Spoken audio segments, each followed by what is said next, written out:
Hello friends, welcome to the Urban Parenting Sutras channel. So should you buy a car or rent a car?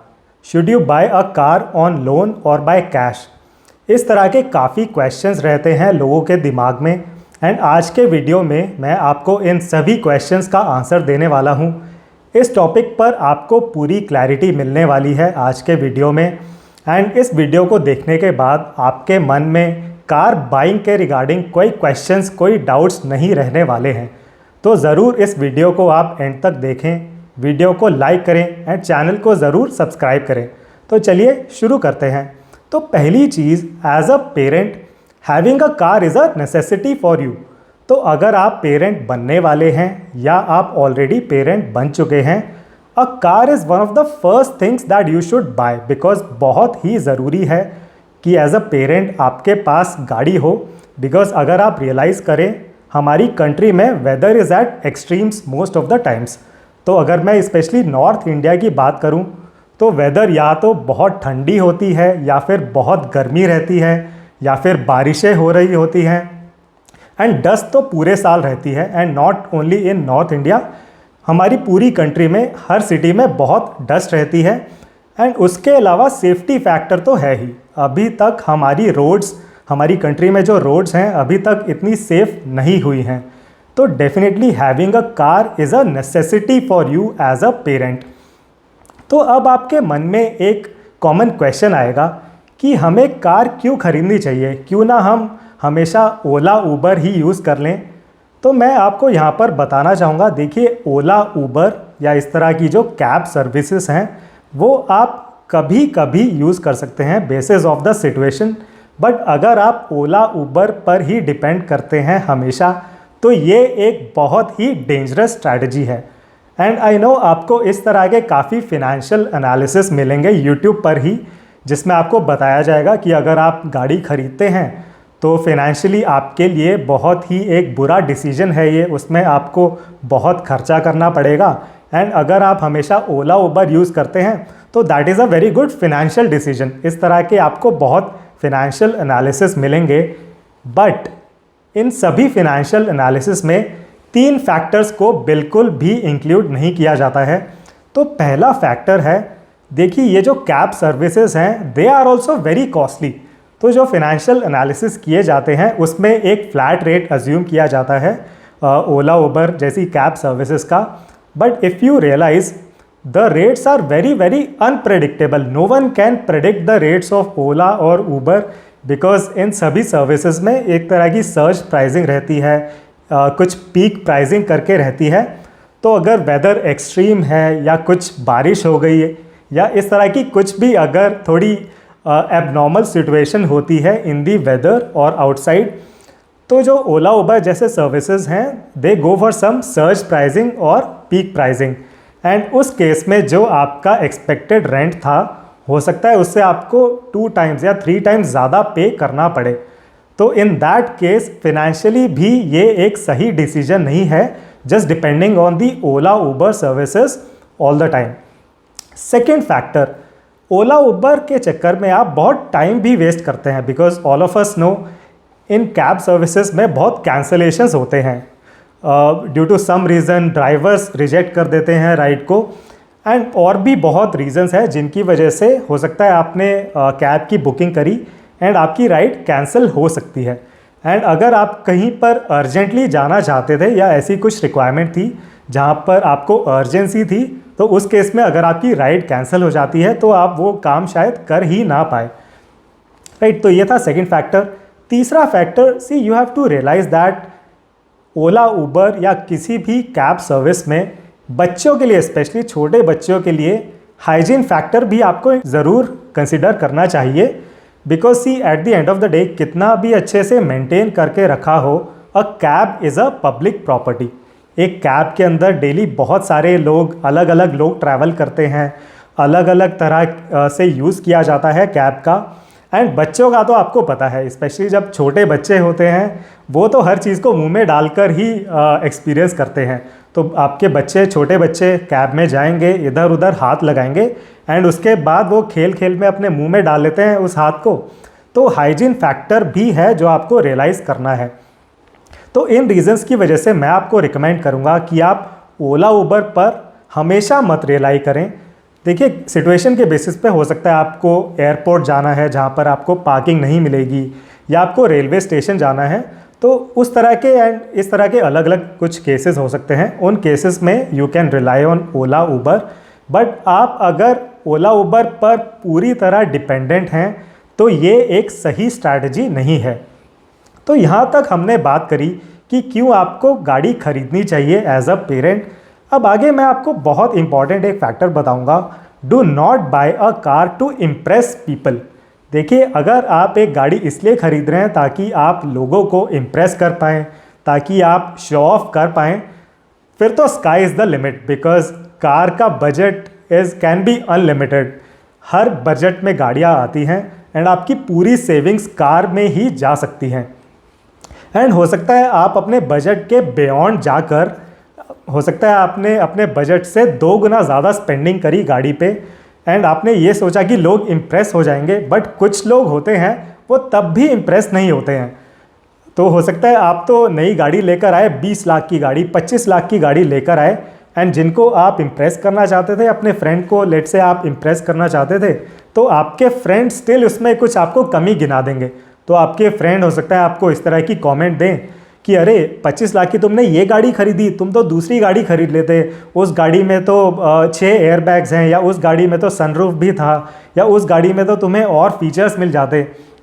तो जिन लोगों ने impress नहीं होना है वो कभी भी इम्प्रेस नहीं होने वाले हैं। तो अपनी गाड़ी को आप इसलिए मत खरीदें कि आपने लोगों को शो ऑफ करना है या लोगों को इम्प्रेस करना है। ये एक प्रैक्टिकलिटी की चीज़ है, एंड इस डिसीजन को प्रैक्टिकलिटी से ही लें। आगे बढ़ते हुए अब मैं बजट की बात करूँगा। हमने पिछले पॉइंट में भी डिस्कस किया बजट के बारे में। तो आपका बजट क्या होना चाहिए when you plan to buy a car. तो यहाँ पर आप एक थंब रूल फॉलो कर सकते हैं। तो आपकी जो भी अर्निंग्स हैं, हो सकता है आप सैलरीड एम्प्लॉय हैं या आप बिजनेस करते हैं, तो जो भी आपकी अर्निंग्स हैं, 6 महीने की अर्निंग्स आपका मैक्सिमम बजट है फॉर योर कार। एंड ये मैक्सिमम बजट है, आप उससे कम दाम की भी गाड़ी खरीद सकते हैं, बट 6 महीने की अर्निंग्स ये आपका मैक्सिमम बजट है। इसके ऊपर की गाड़ी आप मत खरीदें। अगर आप इससे ज़्यादा महंगी गाड़ी खरीद रहे हैं तो आपको कहीं और फिर कॉम्प्रोमाइज़ करना पड़ेगा। तो आप ज़रूर इस बजट, इस थंब रूल को आप फॉलो करें। एंड एक और चीज़ मैं आपको बताना चाहूँगा, अपनी गाड़ी को आप बहुत फ्रीक्वेंटली मत चेंज करें। तो बहुत लोग अपनी गाड़ी को फ्रीक्वेंटली चेंज करते हैं, हर 2 साल बाद, 3 साल बाद, एंड बहुत मार्केटिंग भी की जाती है इसी तरह। तो जो भी कार मैन्युफैक्चरिंग कंपनीज़ हैं, वो आपने देखा होगा हर 1 साल बाद, हर 2 साल बाद नए मॉडल लॉन्च कर देती हैं इन दी market.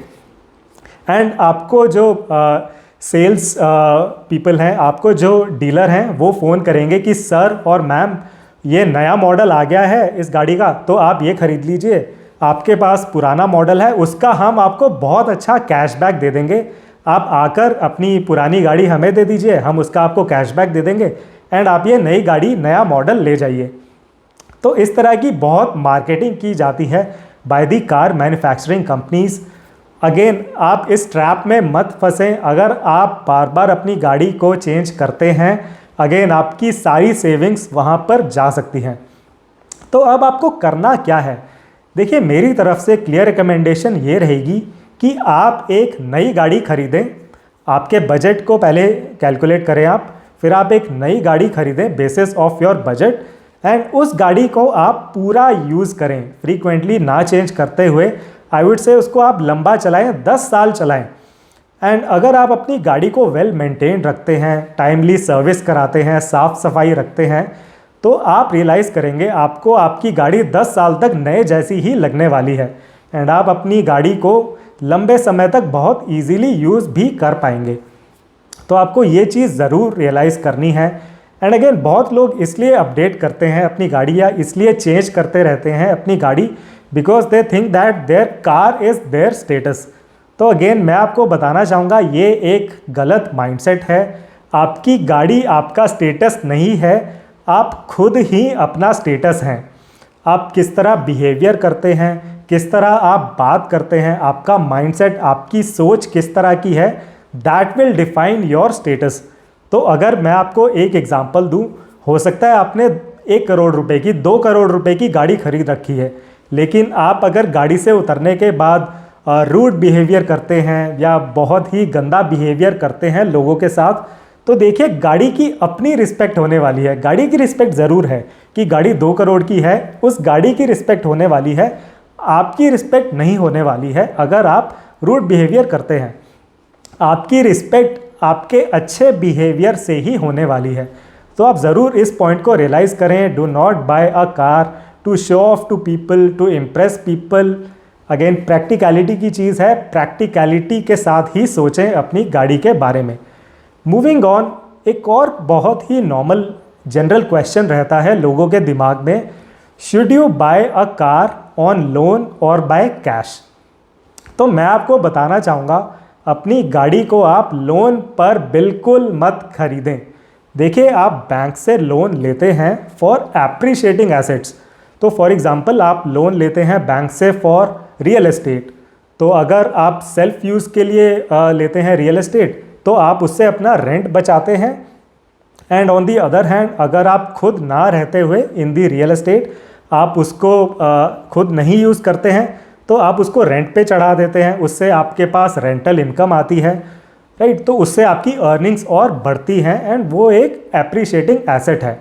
On the other hand, a car is a highly depreciating asset and ideally you should not take any loan for a depreciating asset.